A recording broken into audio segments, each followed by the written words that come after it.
Good morning sa lahat. Tara, basa na tayo ng ating libro guys. Magandang balita Biblia. Today is 7 April 2024. Nandito na tayo sa Aklat ng Kawikaan, chapter 19.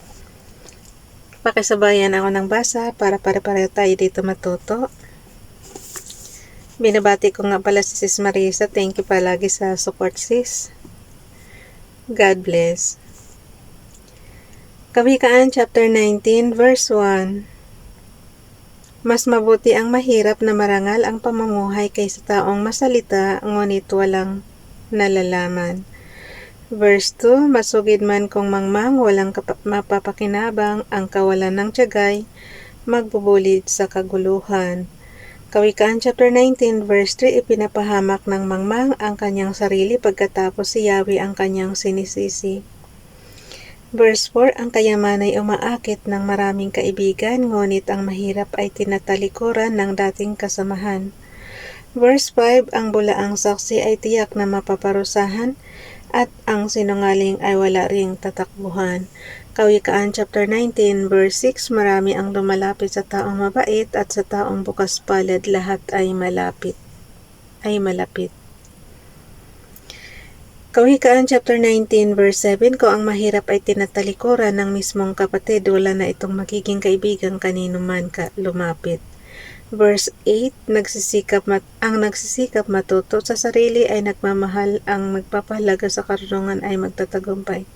Ulitin ko lang yung verse 7 guys, kasi to sa lahat talagang nangyayari to sa kasalukuyan natin. Although itong Bible guys is mga nakaraan ng nangyayari, pero sa panahon natin ngayon, applicable pa rin siya. Tingnan mo. Verse 7, Kawikaan chapter 19 verse 7. Kung ang mahirap ay tinatalikuran ng mismong kapatid, wala na itong magiging kaibigan kanino man lumapit. Diba issue talaga pag mahirap ka? Kawikaan chapter 19 verse 8, ang nagsisikap matuto sa sarili. Kaya magsikap guys para yumaman. Hindi ka ma-stay sa pagiging mahirap. Okay, verse 8. Kawikaan chapter 19 verse 8, ang nagsisikap matuto sa sarili ay nagmamahal, ang nagpapahalaga sa karunungan ay magtatagumpay. Verse 9, ang bulaang saksi ay tiyak na mapaparusahan at ang sinungaling ay wala ring tatakbuhan. Verse 10, ang masaganang pamumuhay ay di angkop sa isang mangmang, gayon din ang alipin. Di dapat mamuno sa mga dugong bughaw.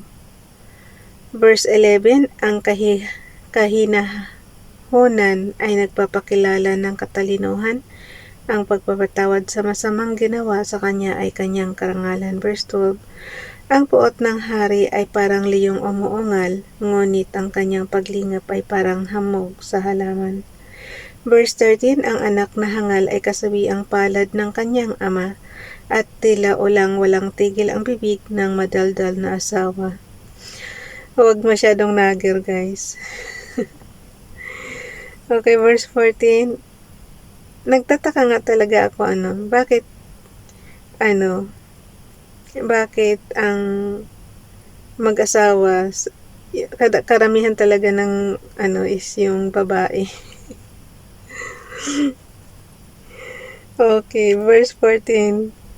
Ulitin ko yung verse 13 guys.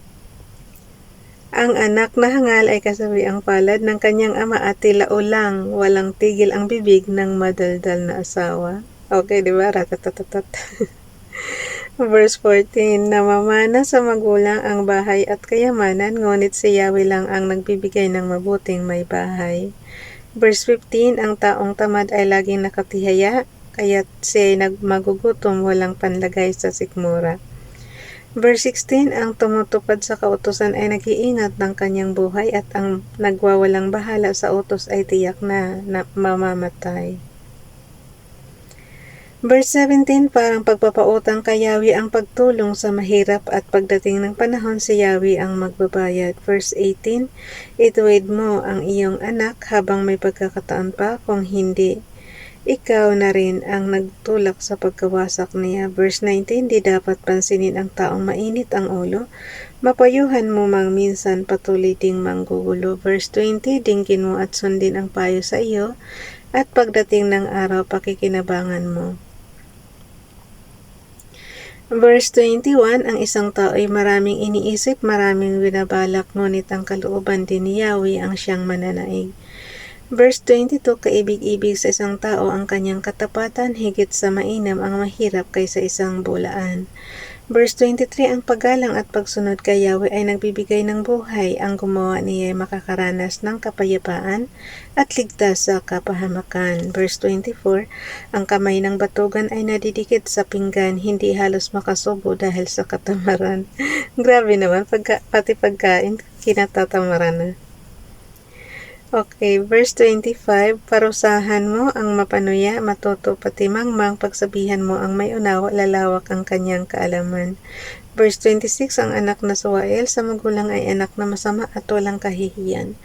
Verse 27, ang anak na ayaw makinig sa pangaral ay tumatalikod sa turo ng kaalaman. Verse 28, ang saksing sinungaling ay sumisira sa takbo ng katarungan, ang bibig ng liko ay nagbubunga ng kasamaan. Kawikaan chapter 19 verse 29, may hatol na nakalaan para sa mga mapanuya at sa mga mangmang ay may hagupit na nakahanda. Kawikaan chapter 20 verse 1, ang alak ay nagpapababa sa dangal ng isang tao, kaya isang kamangmangan ang magpakalulong dito. So, drink moderately, guys. Verse 2, ang puot ng hari ay parang liyong umuungal, ang gumalit sa kanya'y nanganganib ang buhay. Verse 3, ang marangal na tao ay umiiwas sa kaguluhan, ngunit ang gusto ng mangmang ay laging pag-aaway. Verse 4, ang taong tamad sa panahon ng taniman ay walang magagapas pagdating ng anihan. Kawikaan chapter 20 verse 5, tulad ng tubig na malalim ang isipan ng isang tao, ngunit ito'y matatarok na isang matalino. Kawikaan chapter 20 verse 6, sinasabi ng bawat isa na siya ay tapat, ngunit kahit kanino sa kanila'y hindi ka nakakatiyak. Verse 7, kung ang isang amay namumuhay sa katwiran, mapalad ang mga anak na siya ang tinutularan. Verse 8, sa pagluklok ng hari, upang igawad ang kahatulan, walang matatagong anumang kasamaan. Verse 9, sino ang makakapagsabi na ang puso niya ay malinis at di namuhay sa kasamaan kahit isang saglit. Verse 10, ang mandarayang timbangan at mandarayang sukatan kay Yahweh ay parihong kasuklam-suklam. Verse 11, kahit ang bata ay makikilala sa kanyang manggawa, makikita sa kanyang kilos kung siya ay tapat nga. Verse 12, ang taingang nakakarinig at matang nakakakita, parihong si Yahweh ang siyang may likha. Verse 13, matulog ka ng matulog at ikay maghihirap, ngunit magandang iyong bukas kung ikay magsisikap. That's true. Kaya nga dapat idasal natin, ipanalangin natin na lagi tayong fit to work para sikap lang. Diba? Magsikap lang na magtrabaho.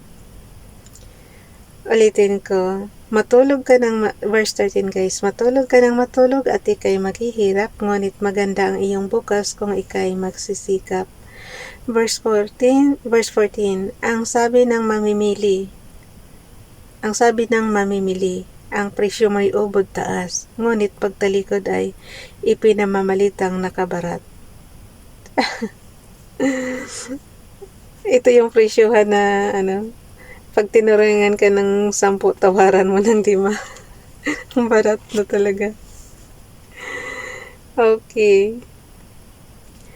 Kawikaan chapter 20 verse 15, ang taong nakakaalam ng kanyang sinasabi, daig pa ang may ginto at alahas na marami. Verse 16, ang sinumang nananagot sa utang ng iba, dapat kunan ng ari-arian bilang garantiya. Verse 17, anumang nakuha sa bandaraya ay parang masarap na pagkain, ngunit kapag tumagal ay para kang kumain ng buhangin. Verse 18, ang mabuting payo ay kailangan para magtagumpay. Kung hindi ka handa, huwag nang pumalaot sa labanan. Kawikaan chapter 20 verse 19. Ewan ko guys, hanggang Kawikaan chapter 20 lang tayo at matatapos na oras natin.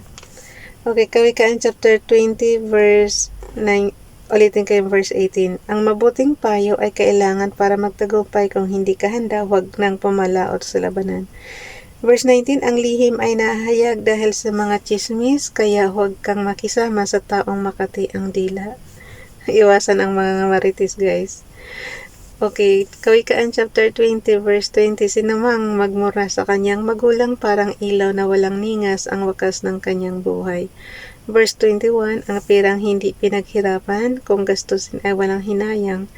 Verse 22, huwag mong gantihan ng masama ang masama, tutulungan ka ni Yahweh, sa kanya ka magtiwala. Verse 23, si Yahweh ay napupuot sa panukat na di tama, siya ay namumuhi sa timbangang may daya. Verse 24, si Yahweh lamang ang nagtatakda ng ating landasin, kaya huwag ipagyabang ang iyong lakbayan. Verse 25, bago mangako sa Diyos ay isiping mabuti upang hindi ka magsisi sa bandang huli. Verse 26, malalaman ng haring matalino ang lahat ng gumagawa ng masama, pagdating ng araw sila'y pinaparusahan ng walang awa.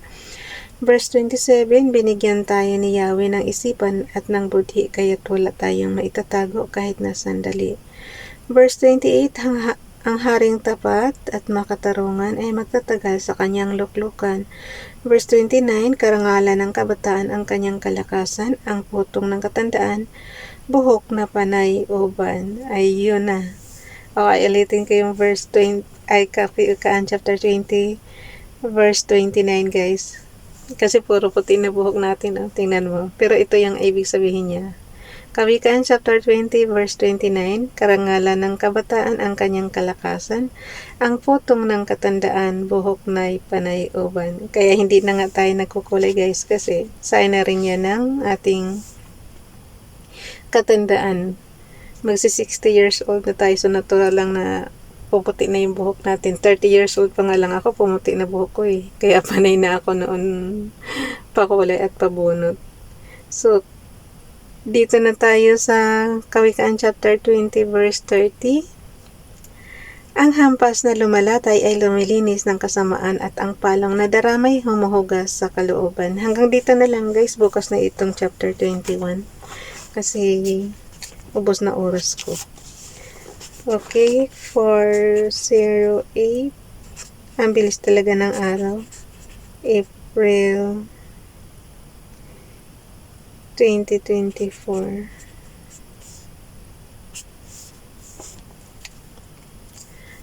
Bye everyone. God bless.